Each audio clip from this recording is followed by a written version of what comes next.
Today's podcast is sponsored by the guys of Byrd Campbell Law Firm, your Duke-centric law firm. Lawyers by vocation, but Duke grads by the grace of God. Founders and former Duke roommates Jamie Campbell and Tucker Byrd say, go Duke or go home.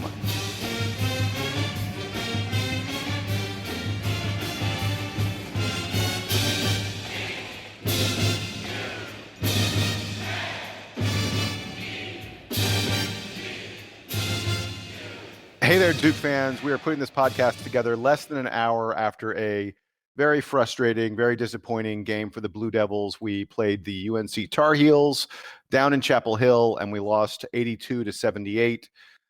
You all know what happened. We're going to keep this one kind of quick, I think, as we recap what we saw and what we felt about it. This emergency podcast that comes to you in the wake of the Duke loss to UNC. Sam Klein can't be with us right now, but Donald Wine. Donald, you were here.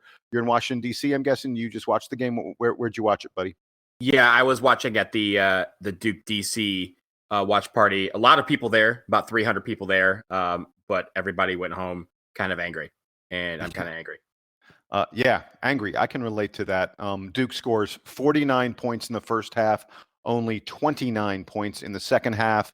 They lose to UNC 82-78. Donald, we haven't prepared anything in terms of what topics we're covering or anything like that. So just give me some impressions. Who played well? Who played poorly? What happened? How'd we lose this game? Okay, I'll start with the stat of the night. All right. So in the first half, I thought we played pretty well. You know, it was a back and forth game. It was a Duke UNC game, right? It's one of those games that is going to be back and forth. There's going to be ebbs and flows. We had a great run, but in the end, I want to look at one stat. In the first half, we offensive rebounded. We offensive rebounded UNC 7-5. Okay, that's a pretty good stat. In the second half, if you look at the total game, we had 11 total offensive rebounds. That means we had 4 in the second half. UNC had 15. What's your favorite stat, Jason? Field goal attempts. We lost by 15. How many field goal attempts did UNC have? 77. And how many did Duke have? 62. Yeah. Which is a difference of 15. There you go. There's your stat. The second half is just straight up. It's about heart. And there were times in the second half where we just let them beat us. You can't have a second half where in any game, much less the UNC game, where you let a team get 15 offensive rebounds. Sometimes we don't let guys get 15 offensive rebounds in an entire game. We let them have it in the second half. And it was because they were just hustling to every single loose ball. Every single shot that went up in the air and it got rebounded, they were able to tip it out to somebody else. They were hustling to the ball. We were not doing that in the second half. We were doing that great in the first half, but we just did not do that in the second half. Donald, I hearken back. It was just a couple days ago when we did the preview for this game. And when I was doing the preview of the UNC defense, I said, this is a great rebounding team. Mm-hmm. And that they are a great defensive rebounding team. And then Sam previewed their offense. He said, they're a great offensive rebounding team. We talked about rebounds. And then you came in and it was your turn to do the intangibles. And you said, loose balls, effort. These are things that Duke cannot let Carolina beat them at. The story of this game was, like you just said, they got the loose balls. They showed the effort. They got the rebounds. They won the rebounding battle 44-38. When Duke gets out rebounded, Duke loses. It came down to effort. It came down to heart. And that is what's really disappointing about this game. And by the way, we have now played consecutive games. This game, the St. John's game, where we had the lead at halftime. We come into the locker room at halftime and Duke is in the lead. And we come out the second half flat. We let the other team, who is the home team, on their home floor, we let them get emotional. We let them get excited. We let them start playing their game. And we just play flat for 8 to 10 minutes. And we get blown out of the gym for the first 8 to 10 minutes of the second half. Yep. How can we not learn from our mistakes? It's a carbon copy of the St. John's game. How can we not learn from our mistakes? And you know what? Like, there's a lot of stats we can pick out, right? Like, for example, we're talking about rebounding and how we weren't good on the glass. I'll tell you one guy who was good on the glass. His name was Marvin Bagley III. He was very good on the glass, especially in the first 6-7 minutes of the game, it seemed like every single rebound on offense or defense was his. And I loved that about his game. He didn't have the best game offensively. He ended up with 15 points, but defensively, he was great. I thought he was, very smooth. And one thing I liked about him is that he was one of the guys who kind of played with poise. It seemed like at times a lot of our guys did not play with poise. And you're Grayson probably Allen. looking By the way, Grayson Allen did not play with poise. Right, but here's the thing. I was shocked. If you looked at this game, and you looked at the stat sheets right now, if you look at the box score, you're going to say that we saw a different game, because on turnovers, we had 8 turnovers, which is pretty low. That's a great number. That's a great number. You keep it under 10. Carolina okay with had that. 2. Carolina only had 2 turnovers. Yes, and they were both unreal. Theo Pinson turnovers in the first half. They didn't turn the ball over in the second half at all. Like every single time the ball came down, they basically were able to shoot and shoot and shoot and keep shooting until they got the basket. And that is what you cannot have in any game, much especially a Duke UNC game, because that momentum is what carried them in the second half. The fact that they knew that they could take whatever shot they wanted, and no matter what, they'd either go in or they'd get the rebound and they'd put it back in. And I'll tell you another thing. We talk about perimeter defense. This was the first time, I want to say, they said this stat. I want to say it was the first time in 15 games at UNC that UNC hit more than 10 threes in a ball game. And it really, if you think about it, you look at the stat sheet and Kenny Williams had 6 of 12. But if you watch that game, it seemed like every time they shot a 3, it went in. And it was weird because it wasn't other that than Kenny Joel was Berry. Joel Berry struggled from the outside. But he struggled, but like he hit one and you're like, oh my God, like Joel Berry again. Because there was a certain point where everything was going in, or if it wasn't going in, they were just rebounding it and putting it back in. And so like they just did not get a stop. And that momentum, that intensity that we talked about before this game, it just wasn't there for the first, for 8 to 10 minutes of the second half. And at that point, it was too late. They had the momentum, they had the will, they had the tenacity, and that's what beat us. So I want to talk just for a moment about a couple of the good things that I saw. And the good things that I saw both came off the bench. Mm-hmm. Marquise Bolden probably he may have had his best game in a Duke uniform. I agree. Certainly came close to it. He was incredibly active on the inside. He only had 2 rebounds, and it's sort of funny. I look at the box score and I'm like, God, how did he only have 2 rebounds? It felt like he had more. He only had 1 block shot. It felt like he had more. He was very active on the inside. He was a presence in the middle. He finished really nicely. He had 4 of 4 field goals. We had 8 points in only 17 minutes. I thought Bolden played very, very well. And look, it's been a month and a half since we really saw much of Bolden because he's been hurt. To have him playing at this level off the bench, I think is a very big deal for Coach K. To give him 17 minutes in a game like this is a very big deal. And then Alex O'Connell had another really nice game. He has 11 points, 3 of 5 from the perimeter, the most 3-pointers of anybody on the Duke team.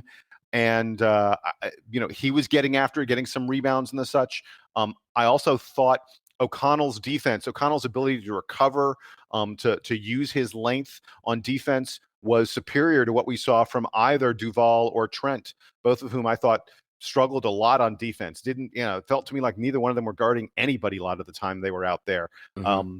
And I thought O'Connell was just a big step up from those guys. He got 18 minutes. So literally, Alex O'Connell did not play a single second against St. John's. Now, I've speculated, I think a lot of people speculated that he was recovering from the flu, and that may have been why he didn't play. But for him to not play at all against St. John's, and here we are 4 days later, he's playing 18 minutes against UNC. It shows me that Coach K has tremendous confidence in Bolden and O'Connell. They both rewarded that confidence with good play.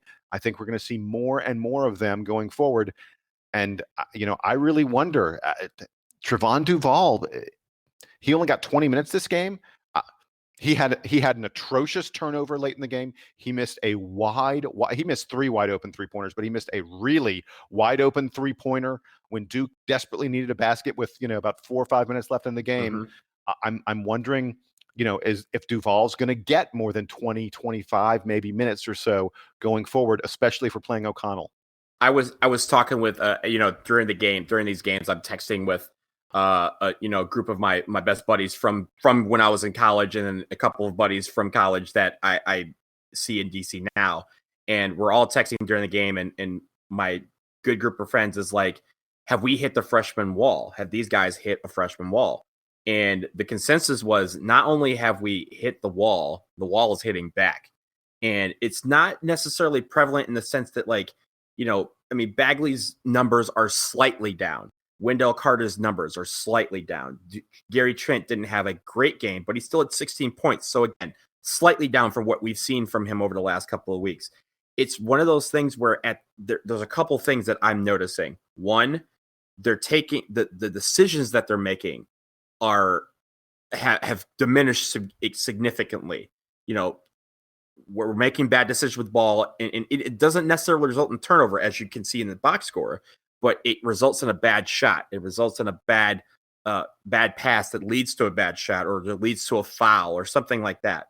But the other thing is that they're just the team that we saw in November was a team that said, hey, we're down 16. We don't care.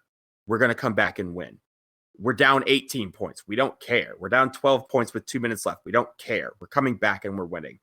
That team, that tenacity, that just not quitting attitude that we saw in November and December, that has hit a significant wall. And that's the wall really that's beating us back.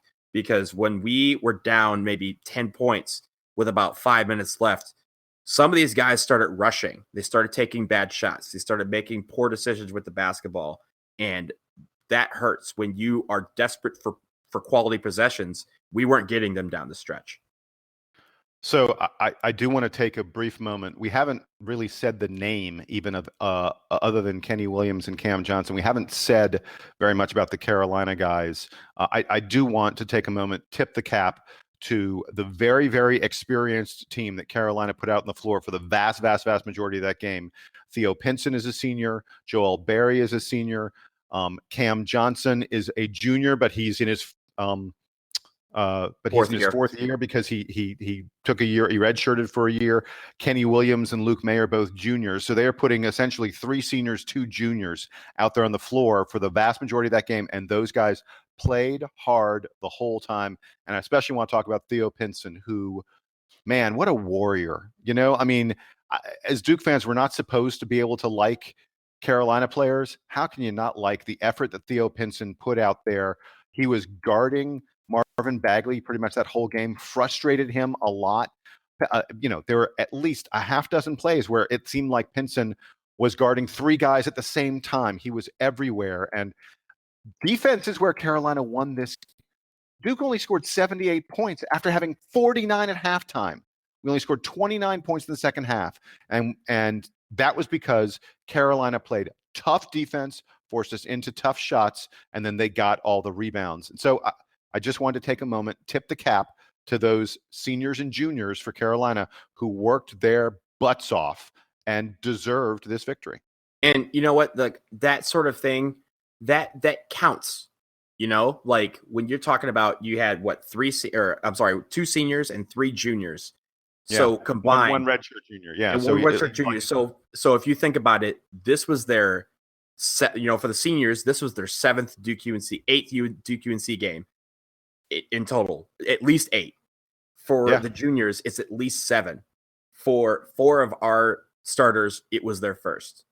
So that sort of experience is what you need to overcome.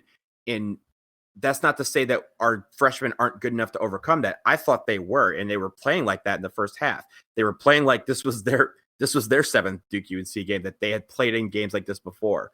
But what UNC did in the second half is they settled down and they relied on their experience, and we regressed back to our inexperience. And I think that was really the difference. So, Donald, I want to. We're going to wrap up pretty quickly here. Duke has a game this weekend at Georgia Tech. It is yet another road game, and we really, really need to find a way to bring the intensity on the road. It's not easy to do, but that's the only way we're going to become a successful team. That's the only way this team's going to achieve the goals that they have, is to be intense for 40 minutes. And we haven't been that so far. By the way, folks, I'm going to get to go to that Georgia Tech game. Thanks to the DBR podcast, I have obtained a press pass. And so I'll be sitting in press row for that Georgia Tech game. And I hope to bring you all some commentary from the Duke players, from the locker room, from coaches and the such after that game. But Donald, before we go, I wanted to ask you, should we do a player of the game? Who is your player of the game for the Duke Blue Devils? If I'm going to do a player of the game, it's going to be Marvin Bagley III. I think the one thing we've been talking about that was missing for a lot of the game was intensity, but I think for a lot of the game, that's what he had. And especially on the defensive end, while he might have been shaky and kind of frustrated a little bit on offense, he didn't let that get to him. He got a lot of offensive rebounds. He got a lot of defensive rebounds, and he had a lot of putbacks and dunks. So I will go with him as my player of the game. Yeah, by the way, he also had 4 assists and 2 block shots. Bagley really filled it up. My player of the game, I'm going with Bolden, Marquise Bolden, who you talk about intensity. I thought every single second of his 17 minutes, he was engaged. He was fighting, playing his hardest. And as we said earlier, I thought it was his best game in a Duke uniform. Absolutely a great choice. And if I may add one more thing about what I want to see on Sunday very briefly. The one thing I want to see, and this is kind of something that I was thinking about on the way home from the watch party. Here's what I want to see, and it's very unconventional for a Duke team. I want those guys in that locker room to shut everything out, and I'm talking everything. I'm even talking about us, and I want them to focus on the 15 guys that are on that team, and the camaraderie, that what they've been through from last summer until now, and really come together. And this is not to say that they're falling apart at the seams and there's any turmoil or anything. I'm not suggesting that at all. Quite the opposite. These guys love each other, but I want these guys to really focus in on themselves, because when they do that and they get back to the basics of what this team can be, they're going to be they still can be something special. And I think they just need to refocus on that. And I want to see them do that against Georgia Tech, because very simply, without looking at what Georgia Tech can do, without looking at what we can do, if they can refocus on themselves and focus on how they play together and how they play as a unit, they're going to beat any team that they face from here on out. And I think I want them to start that with Georgia Tech. And if that means shutting everything out and just saying we're playing for just the guys in this locker room, I will be okay with that, because I think if they do that, we can get back on track. We still got a lot of season left, and it's going to start on Sunday. Next play. Last thing I want to add, and then we'll go. I want to read you the first few words of ESPN's write-up on the game, because I think it tells an important story, and I want our guys to take this to heart and listen to it. It says, Duke might have the future NBA lottery picks, but North Carolina had the heart and the hustle. We need to bring heart and hustle back into these games. That's going to be the only way that this team becomes what they have the potential to become. And if they continue to allow teams to out-heart them and out-hustle them, they will continue to lose basketball games. And you never want that written about you. You never want that to be your obituary, essentially, on a season, is that the other team had the heart, the other team had the hustle. That's not Duke basketball, and we need to refocus on that. All right, that's going to wrap it up for us here on DBR Podcast number 105. Unfortunately, one where the Duke Blue Devils lost to the UNC Tar Heels, but we will be back this weekend after the Georgia Tech game. Donald, thanks so much for joining me on this quick emergency podcast. Thank you very much, sir, and we'll see you Sunday. Yep, we'll be back on Sunday, and I will be attending the Duke Georgia Tech game. So I'm looking forward to that. For Donald Wine, I am Jason Evans, and the absent Sam Klein. Sam, we missed you here, buddy. And we now turn it over to the Duke Band. Duke Band, take us home.